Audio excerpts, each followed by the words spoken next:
1월 21일 목요일 황장수 뉴스 브리핑 시작하겠습니다. 문재인 대표가 사회 각계의 성공한 전문인들, 또 바닥에서 올라간 흑수저 출신의 금수저가 된 분들, 이런 사람들을 영입하고 김종인 전 새누리당 비대위원을 영입해서 박수를 많이 받았습니다.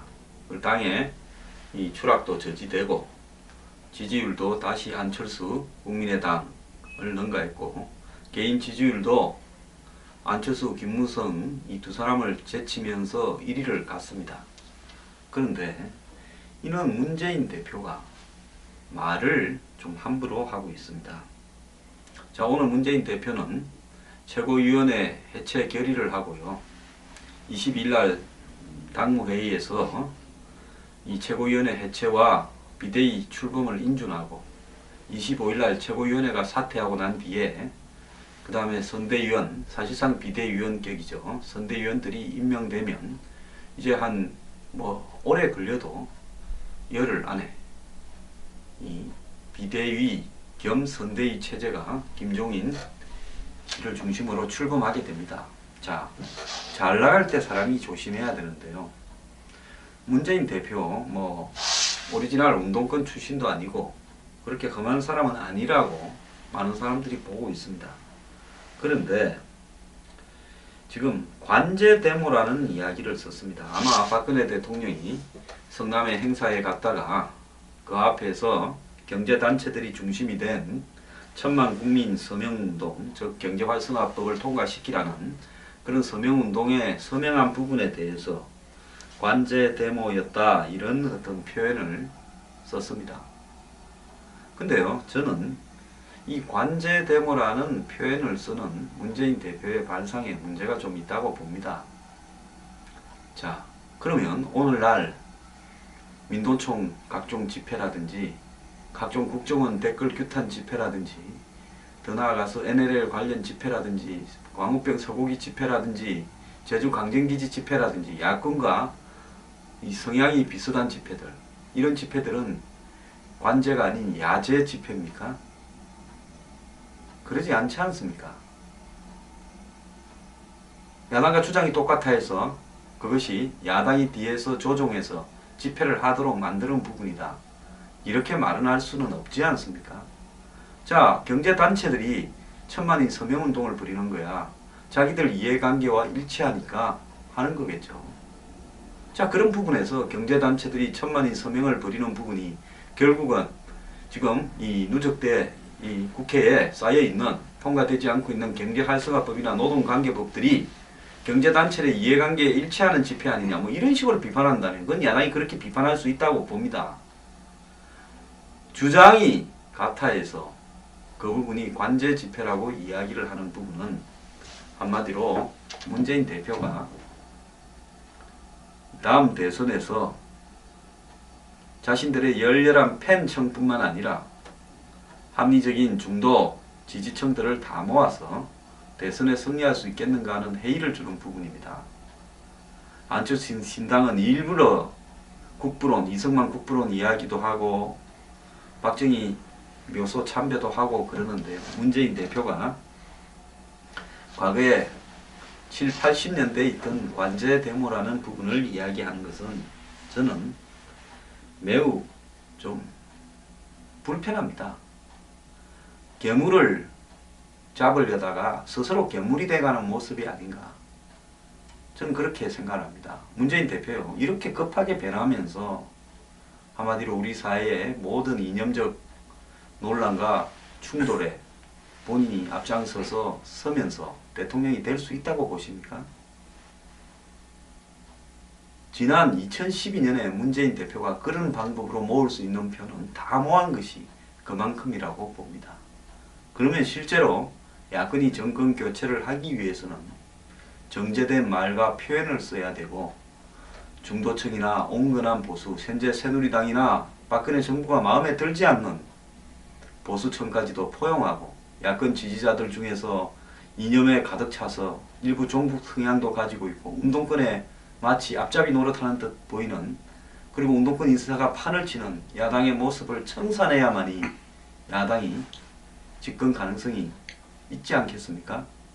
그렇기 때문에 이런 불편한 일에 문재인 대표가 앞장서서 말을 하지 말기를 바랍니다. 문재인 대표가요, 자신의 이 대표직을 뒷받침하고 친노의 패권을 강화하는 쪽으로 사실상 이용이 되면서 야당 분열의 핵심이 되었던 혁신위원회, 기억나시죠? 20% 컷오프하고 부터 이런저런 안을 만들었던 혁신위원회, 조국 교수도 참여했죠.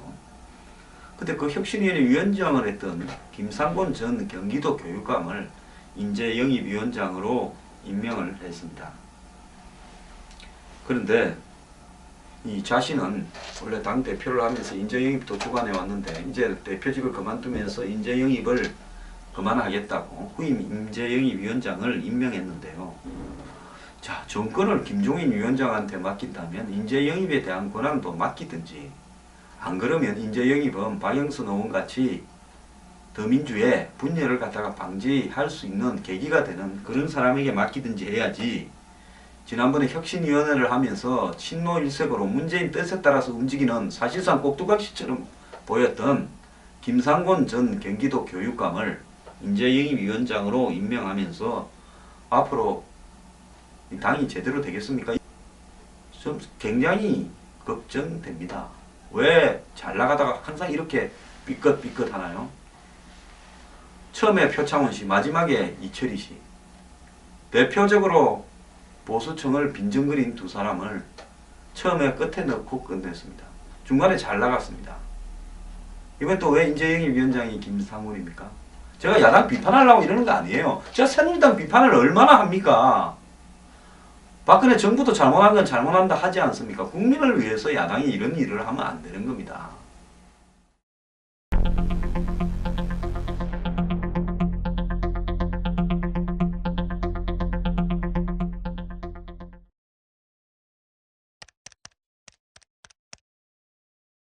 문재인 대표가 당의 혁신과 체질 개선 등 당 문화 쇄신을 주도할 뉴파티 위원회를 설치하기로 했다고 오늘 밝혔는데요. 자, 뉴파티 위원회는 당의 인적 자원과 조직, 정책 문화 관행 등을 당내 모든 분야의 혁신을 위해 마련된 특이라고 그럽니다. 자, 그런데 이것은 이 뉴파티 위원회는 즉 뉴파티, 새로운 당을 만들기 위한 위원회다. 어떤 새로운 당을 만드느냐? 당의 정책 문화, 노선, 관행을 다 바꾸겠다. 자, 그러면 기존의 더민주당의 문화가 뭐가 문제였습니까? 운동권 출신의 한마디로 적대적 공생, 새누리당과 맨날 치고받으면서 둘이 적대적으로 가는 공생을 하고 있다. 더 나아가서 이 북한 문제라든지 몇 가지 문제에서 매우 교조적이다. 상투적 반미 반일, 친북, 친통일, 친퍼주기, 이런 거 아닙니까? 그리고 국방이나 안보와 관련해서는 알러르기, 북한 인권법 싫어하고, 테러 방지법 싫어하고, 국정원 싫어하고, 그리고 운동권 길거리 386 무슨 이 국민연대라든지 무슨 범대위 이런 거 좋아하고, 종교단체 끌어들이기 좋아하고, 원탁회의 좋아하고, 이런 거를 싹 바꿔야 뉴파티 위원회 아닙니까? 근데 뉴파티 위원회를 한다는 사람을 이철희, 이분 그 TV에 나와서 빈정거리기로 유명했죠. 특히 여권, 새누리당, 박근혜 대통령, 여권, 보수주의에 대해서 매우 빈정거리는데 1위 아닙니까? 그리고 또 한 사람, 마지막에 이철희 씨와 더불어서 영입한 박원순 시장의 첩근이라는 권미혁, 여성민우회 회장도 했고 여성단체 연합 상임대표도 했고 여성운동 한 30년 했는데 특정 정치색을 띤 그런 여성운동만 하신 분이죠. 자, 이렇게 당에서 한마디로 지금 있는 운동권 386과 유사한 성향을 가진 운동권 출신들 내지 빈정거림에 거의 거두급인 인물을 데려다가 당을 뉴파티 한다고요? 이게 뉴파티 될 거라고 보십니까? 말을 할 때도요, 좀 남들이 이해가 가게끔 해야 됩니다. 이철희 씨, 김한길 의원, 보좌관 출신 아닙니까? 그러면서 이제 언론에 나와서 평론하고 뭐 글 쓰고 하면서 야권의 마치 농객이나 브레인처럼 활동을 했지만은 주로 여권에 대해서 적대적인, 한마디로 분노에 가득 찬 언급을 하고 비아냥거리면서 이름을 날린 분입니다. 이런 분을 가지고 뉴파티가 되겠습니까? 평생을 한 색깔로 운동권 한 사람을 데리다가 뉴파티를 할 수 있겠습니까? 이분들이 김한길, 박원순 측근들이라서 이분들 가지고 합니까? 김한길, 박원순 씨 측근들을 데리고 뉴파티가 되겠습니까? 좀 하려면 제대로 하기 바랍니다.